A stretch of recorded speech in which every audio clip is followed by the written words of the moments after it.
আসসালামু আলাইকুম everyday Villiers কি বাংলাদেশের পর্যবেক্ষণ করতেছে না ভাই, সবাই পর্যবেক্ষণ করতেছে এবং বিদেশে সবাই দেখতেছে বাংলাদেশ ক্রিকেট বোর্ডটা এখন কিভাবে চলতেছে। সো এমত অবস্থায় আমাদের যেটা করা উচিত, ডিভিলিয়ার জাস্ট একটা সলিউশন দিয়ে দিয়েছে, সেটা হচ্ছে মূলত তামিম দুঃখিত আমি সাকিব আল হাসান এবং আপনার মাশরাফি মর্তেজাকে সরানো কোনোভাবেই উচিত না। কারণ অ্যাজ এ প্রসপেক্টে আপনি যদি দেখেন, আপনি অ্যাজ এ ক্রিকেট নলেজ নিয়ে চিন্তা করেন, তার একটাই কথা, সেটা হচ্ছে ভাই ক্রিকেট ক্রিকেটের জায়গায় থাকবে, আপনার পলিটিক্স পলিটিক্সের জায়গায় থাকবে। সো দুইটা বিষয় যদি আপনি একসাথে করে রাখেন এবং আবেগী দেখান, তাহলে ভাই বাংলাদেশ ক্রিকেটটা আগাবে না, কখনোই না।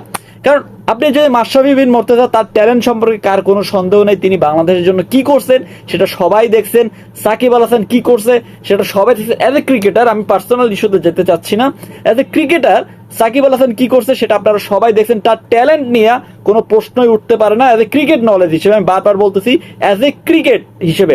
সো আপনি মাশরাফি মর্তজাকে একটা সময় বিসিবি সভাপতি হিসেবে চেয়েছিলেন, কিন্তু এখন চাচ্ছেন না কেন? ওই যে ক্রিকেটের বাইরে যে ইস্যুগুলো হয়েছে, যার কারণে আপনি আমি মাশরাফি বর্তমানে মাশরাফির ফ্যান না। কারণ আমি অ্যাজ এ ক্রিকেটীয় ভাষায় আমি বলতেছি যে ভাই, ওরে দরকার বিসিবি প্রেসিডেন্ট হিসেবে। কেন দরকার? কারণ ওর অভিজ্ঞতা, তিনি দেখতেছে সবকিছু যে কি কি কি রকম হচ্ছে। সবকিছু মিলে আর সাকিবকে যে অনেকে বয়কট বয়কট বলতেছে, ভাই সাকিবকে আপনি কেন কিভাবে বয়কট করবেন? অ্যাজ এ ক্রিকেটার হিসেবে একটা দলে খেলতেছে, তিনি মাঠের বাইরে কিছু কার্যকলাপের জন্য তাকে বাদ দিয়ে দেওয়া হবে।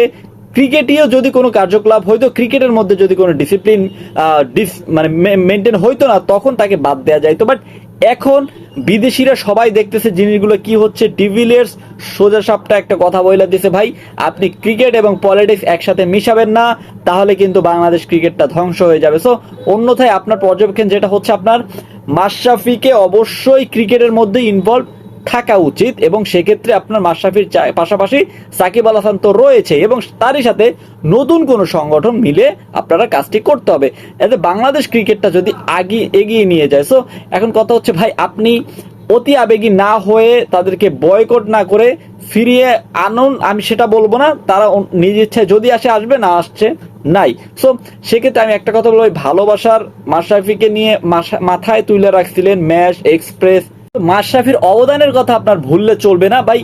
আমি বারবার বলতেছি যে অ্যাজ এ ক্রিকেটার হিসেবে আমি ক্রিকেটের নলেজের কথা বলতেছি, ভাই ওর ক্রিকেট নলেজ নিয়ে কোনো কারো প্রশ্ন আসতেই পারে না। তো এখন সবকিছু মিলিয়ে আমাদের ঢেলে সাজাতে হবে এবং কিভাবে ক্রিকেটটা এগিয়ে নিয়ে যায় সেদিকেই মনোযোগ দিতে হবে। ভাই বাংলাদেশে এত দুর্নীতি হয়, আপনি সোয়ানের কথা স্পষ্ট ক্লিয়ার, যেখানে 3 লাখ টাকার বাজেট থাকে, সেখান থেকে যদি আপনি 80,000 টাকা খরচ করেন, 2,20,000 টাকা আপনার পকেটে রাইখা আপনি কোন বাংলাদেশ সাজাতে চাচ্ছেন? সো এই জাস্ট একটা উদাহরণ সোয়ানের কথায় আমরা পেয়ে গেছি।